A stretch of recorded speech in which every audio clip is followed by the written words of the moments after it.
ملت ٹائمز میں آپ کا سواگت ہے۔ میں ہوں آپ کے ساتھ منور عالم، اور آج ہم پھر ایک خاص موضوع اور خاص مدعے کو لے کر آپ کے سامنے حاضر ہیں۔ اور آج ہمارے ساتھ ہمارے خاص مہمان ہیں مولانا عبد الرحمن عابد، جو کہ ایک سینئر صحافی، سینئر تجزیہ نگار بھی ہیں۔ ہندوستان میں مسلمانوں نے اپنے معاشرتی مسائل جیسے کہ نکاح، طلاق، وراثت اور دیگر شرعی امور کو اور جو بھی دوسری پرابلمس ہیں ان کو حل کرنے کے لیے ایک الگ نظام بنا کے رکھا ہے، جس کا نام ہے دارالقضاء، دارالافتاء۔ مسلمان ضرورت پڑنے پر دارالقضاء اور دارالافتاء کا استعمال بھی کرتے ہیں۔ آل India Muslim Personal Law board نے 1993 سے دارالقضاء کا سلسلہ جاری رکھا ہے۔ اب دارالقضاء پر ایک تنازع کھڑا ہو گیا ہے۔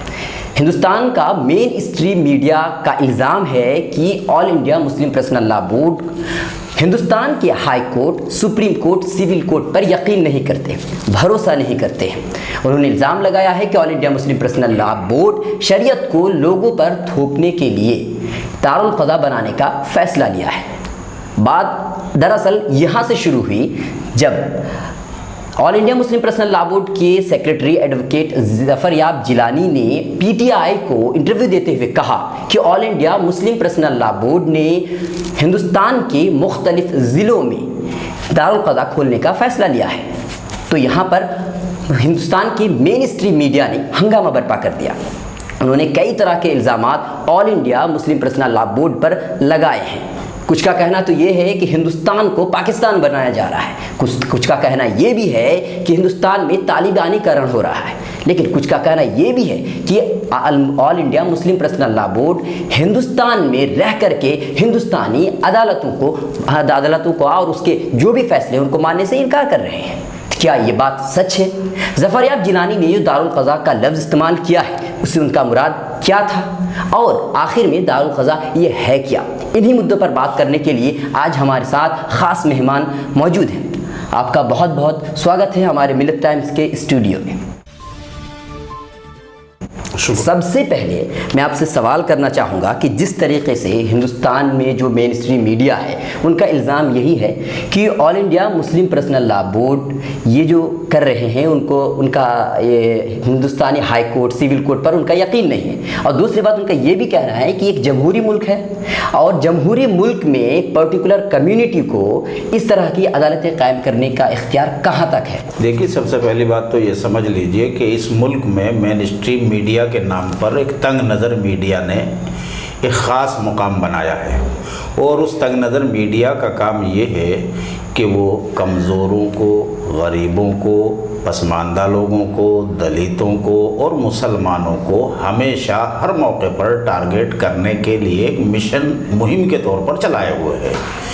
اس لیے مین اسٹریم والا میڈیا کی بات تو چھوڑ دیجئے، بھول جائیے اس کو۔ تو اب تو بھکت میڈیا ہے، اور وہی بھکت میڈیا جو ہے دلتوں کو بھی ٹارگیٹ کرتا ہے، مسلمانوں کو بھی کرتا ہے، دیگر اقلیتوں کو بھی کرتا ہے۔ ابھی 3 دن پہلے آپ نے دیکھا کہ وہ کرسچینٹی کے پیچھے بہت ہاتھ دھو کے پڑے ہوئے تھے۔ لیکن بہرحال ہم اصل مدعے کی طرف آتے ہیں، لیکن ایک وکیل نے بھی کہا ہے کہ یہ غلط ہے اس طرح کا۔ ہاں، میں آ رہا ہوں۔ دیکھیے، بنیادی بات کیا ہے کہ جان بوجھ کر کے کچھ لوگ اس ملک کے عوام کو بھی، خواص کو بھی اور انٹرنیشنل برادری کو بھی گمراہ کرنا چاہتے ہیں مسلمانوں کے تعلق سے۔ اس کی وجہ وہ یہ ہے کہ وہ جس مشن کے لیے کام کر رہے ہیں وہ مشن ہے کہ اس ملک میں مسلمانوں کو درماندہ، پسماندہ بنا کر کے حاشیے سے بھی پیچھے دھکیل دینے کی کوشش، اور وہ اس میں بڑی حد تک پچھلے 4 سالوں میں کامیاب۔ حالانکہ بہت زمانے سے یہ مہم چل رہی ہے، کوئی ان 4 سالوں کی نہیں ہے، بہت پہلے کی ہے، لیکن ان 4 سالوں میں ایک عام مزاج اور ایک عام ماحول سا بن گیا ہے کہ اب جیسے بالکل کھلے بند ہو، وہ جیسے مرضی جھوٹ بولیں، جیسے مرضی گمراہ کریں، بس ویسے ہی عام ہوا چل رہی ہے اور وہ چلائے جا رہے ہیں۔ دارالقضاء کا جہاں تک سوال ہے، آپ نے کہا کہ 1993 سے دارالقضاء کا سلسلہ شروع ہوا ہے، تو میرے خیال سے آپ کی بھی معلومات اس سلسلے میں ابھی تھوڑی کم ہیں، اس کو آپ بڑھائیے۔ آپ یہ سلسلہ 1922 سے قائم ہے، جب پٹنہ میں امارت کا نظام شروع کیا گیا تھا، امارت شرعیہ کا۔ یہ سلسلہ اسی دن سے دارالقضاء کا ہندوستان کے مسلمانوں کے لیے شروع ہوا تھا، اور 1922 हिंदुस्तान अभी आज़ाद नहीं हुआ था, अंग्रेज़ों की हुकूमत थी, और 1937 में बाकायदा अंग्रेज़ हुकूमत ने मुसलमानों को पर्सनल लॉ के नाम पर एक शरीयत एक्ट पास करके दिया था। उसी शरीयत एक्ट को आज़ादी के बाद भी हिंदुस्तान में जो हमने आज़ाद एक अपना कॉन्स्टिट्यूशन बनाया है, जिसको कुछ लोग कहते हैं बाबा साहब अम्बेडकर ने बनाया है, लेकिन वो एक पूरी कमेटी थी, बाबा साहब अम्बेडकर उसके चेयरमैन थे। वो जो कॉन्स्टिट्यूशन उस वक़्त हिंदुस्तान के उन मुजाहिदीन आज़ादी या कह लीजिए कि पहली सफ़ के कायदीन ने जो तरतीब दिया था, जिसके तहत आज हिंदुस्तान का सारा सिस्टम चल रहा है और उसी के मुताबिक जो है चलना भी है, उस आइन में भी हिंदुस्तान में मुसलमानों को ये अख्तियार दिया गया है कि वो अपने पर्सनल लॉ का मतलब होता है कि हम अपने ख़ानदानी और आइली मामलात को अपने शरीयत के कानून के मुताबिक अंजाम देने और उनका इंतज़ाम करने में पूरी तरह से हमारा आइन इसकी इजाज़त देता है, इसकी आज़ादी हमें देता है। और उसी एतबार से और उसके लिए आइन की दफ़ा 25B में हमें इसका अख्तियार दिया गया है। जिसको भी शक हो पहले उसको ज़रा एक बार कायदे से पढ़ के देख ले तो उसको हकीकत पता चल जाएगी। लेकिन लोग ये कहते हैं कि साहब ये एक पैरेलल यानी एक मुतवाज़ी निज़ाम आदलिया है जो all India Muslim Personal Law board या मुसलमान इस मुल्क में कायम कर रहे हैं। हालांकि ये कोरा झूठा प्रोपेगेंडा है। कुछ लोग कहते हैं कि साहब ये जो है एक अल्टरनेटिव जुडिशियल सिस्टम है। तो ये इस्तिलाहों में उलझाना या लफ्ज़ों की बाजीगरी में उलझा करके वो लोग मुसलमानों के ख़िलाफ़ एक निगेटिव और मनफी प्रोपेगेंडा करके इस मुल्क की अदलिया को गुमराह करना चाहते हैं। इस मुल्क के जो दानिश्वर तबका है या इंसाफ पसंद लोग हैं, इंसाफ पसंद आवाम है, उन सबको गुमराह करके वो मुसलमानों के ख़िलाफ़ अपने मिशन के लिए इस्तेमाल करना चाहते हैं उनकी राय को। इसलिए ये प्रोपेगेंडा किया जा रहा है। आपने बीच में कहा कि जो ये मेन स्ट्रीम मीडिया है ये दरमानदा और मुसलमानों को, दलितों को पसमानदा करने के में तुली हुई है। तो क्या जैसे ये दारुल क़ज़ा की जो है क़याम के बाद क्या इनमें हम लोग मुसलमानों के लिए कुछ फ़ायदे होंगे? क्या इसका फ़ायदा है दारुल क़ज़ा का? देखिए, इसका फ़ायदा होगा नहीं, हो भी रहा है। मैंने कहा कि ये 1922 से ये सिस्टम हमारे पास चल रहा है। ये रिवाज पटना में आप जाके देखिए, हमारा शरिया में दारुल क़ज़ा कायम है, और दिल्ली में देख लीजिए, मुल्क के बेशतर शहरों में ये पर्सनल लॉ बोर्ड के तहत भी है। मैं एक बहुत वाज़ेह तौर पर एक बात यहाँ पे अर्ज़ कर दूँ कि मुसलमानों में ये निज़ाम जो है इस तरह का 3 नामों से चल रहा है। All India Muslim Personal Law Board के तहत दारुल क़ज़ा के नाम से ये निज़ाम है। जमीयत उलमा हिंद के तहत ये निज़ाम महकमा शरिया के नाम से है, और एक तीसरा निज़ाम शरई पंचायत के नाम से यहाँ चल रहा है। वो भी मुसलमान ही उसके ज़िम्मेदार हैं, मुसलमानों ही की एक जमात उसको भी देखती है, एक मकतब फ़िक्र के लोग उसको चला रहे हैं। और हमारे तीनों सिस्टम के मुताबिक तीनों जो इदारे हैं ये, इनमें जहाँ भी केस जाते हैं, एक तो इनमें जो हमारे मामलात लोग लेके जाते हैं तो उनमें अगर आप तज्ज़िया करके देखेंगे, बैठ के उनकी स्टडी कीजिएगा, तो उनमें वाज़ेह अक्सरियत औरतें अपने मुकद्दमात को लेके वहाँ जाती हैं, अपने मामलात को लेके उनके पास जाती हैं। और वो इसलिए जाती हैं कि अक्सर मुसलमान इस मुल्क में गरीब है। दूसरी एक बहुत बड़ी वजह यह है कि अगर फैमिली मैटर्स को, चूँकि ज़्यादातर उसमें 3 ही तरह की चीज़ें होती हैं जो हमारे यहाँ दारुल क़ज़ा में या महकमा शरिया या शरी पंचायत में जाती हैं। एक निकाह तलाक का मामला है, दूसरा हमारा जो है विरासत का मामला है। तो ये हमारे जो बिल्कुल आइली मामलात हैं, घर के अंदर के मामलात हैं, इनको हमारे लोग वहाँ लेके जाते हैं। और वो ख़वातीन इसलिए जाती हैं कि अगर वो तलाक के लिए कई मरतबा ऐसा होता है कि कोई शौहर वाक़ईतन बीवी को परेशान किए हुए होता है, वो उसके साथ नहीं रहना चाहती और वो तलाक नहीं देना चाहता, वो चाहता है कि इसको खूब सताऊँ मैं, तकलीफ दूँ, तो वो दारुल क़ज़ा चली जाती है या महकमा शरिया चली जाती है, शरी पंचायत में चली जाती है। वहाँ पर काजी साहब जो है उस पर के मामलात को सुन करके, उसको शौहर को बुला करके दोनों की बात सुनते हैं और एक बयान हल्फी उनसे लेते हैं कि अल्लाह को हाजिर नाजिर जान करके आप जो है यहाँ सच बोलिए, इसलिए सच बोलिए कि यहाँ आप झूठ बोल करके हमें गुमराह तो कर सकते हैं, मिसगाइड कर सकते हैं, लेकिन ये याद रखिए कि कल मरने के बाद अल्लाह की अदालत में आपको इस झूठ बोलने और सच बोलने की जज़ा या सज़ा दोनों में से कोई एक मिलेगी। अच्छा, मैं मानता हूँ आपकी बात कि बोझ है, हमारी अदालतों पर बोझ है। दूसरी बात ये भी है कि कुछ फ़ायदे होते भी हैं हमारे मुस्लिम भाइयों को। लेकिन एक बात मैं आपसे जानना चाहूँगा, जिस तरीके से हाई कोर्ट के पास, सुप्रीम कोर्ट के पास पुलिस है, लॉ एंड ऑर्डर है, तो लोग जो फैसले आते हैं उनकी तरफ से, अगर उनको मानना भी नहीं होता लेकिन मजबूरी के तहत तो मानते हैं, लॉ एंड ऑर्डर की वजह से या पुलिस की वजह से, कुछ भी वजह से मानते हैं। मैं ये जानना चाहूँगा कि आपके पास है, दारुल क़ज़ा के पास क्या है कि आप कैसे लोगों को मनवाएंगे? हो सकता है वो ना माने, तो कैसे आप मनवाएंगे उनको? देखिए, पहली बात तो यह है कि दारुल क़ज़ा में कोई भी मामला सुनवाई करने के लिए, उसको फ़ैसला करने के लिए, उसका तस्फ़िया करने के लिए काज़ी साहब इसी शर्त पर कबूल करते हैं कि आप दोनों फरीक इस मसले को, इस फ़ैसले को तस्लीम करेंगे।